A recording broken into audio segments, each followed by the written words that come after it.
It's mid-term into the second term of President Buhari's administration, and it's time to take stock of progress made in achieving its 9 key priorities.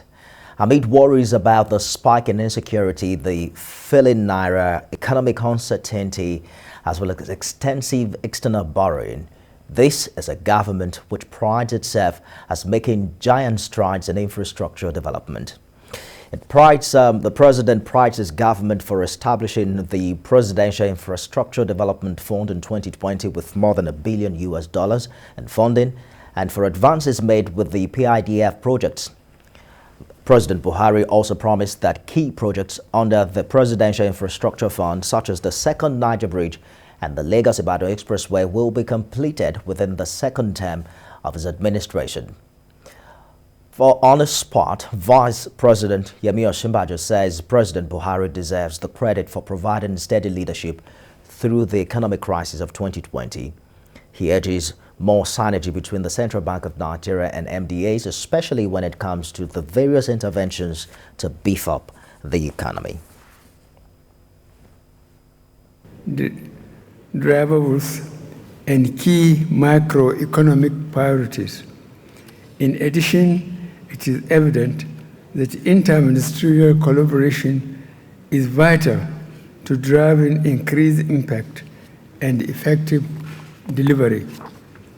In view of the importance of this year's retreat, I will sit through all the sessions to listen to the cumulative assessment of our performance over the last 2 years and join the discussion on best approach strategies to implementing planned policies, programs, and projects that can significantly diversify our economy away from its dependence on oil revenue while sustaining the current economic growth trajectory. As I stated recently, 2 years and some months into the second term, the tradition of subjecting our projects and programs to independent and critical self-review has taken firm root through sector reporting during cabinet meetings and at retreats.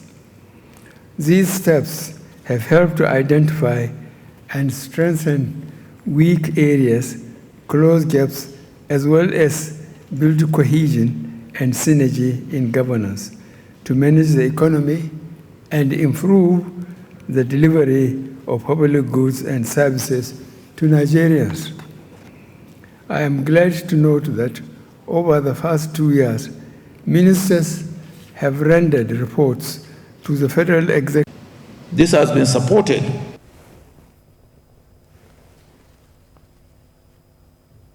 measurement of MDA's performance in the implementation of the ministerial deliverables and the delivery of priority areas against targets.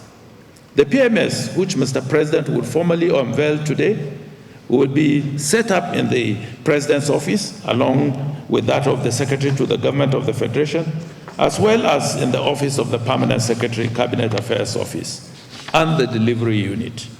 I encourage ministries to set up their mini delivery units with dashboards, especially in the ministers' and permanent secretaries' offices, to enable electronic data collection and real-time information on the status of delivery against their respective mandates.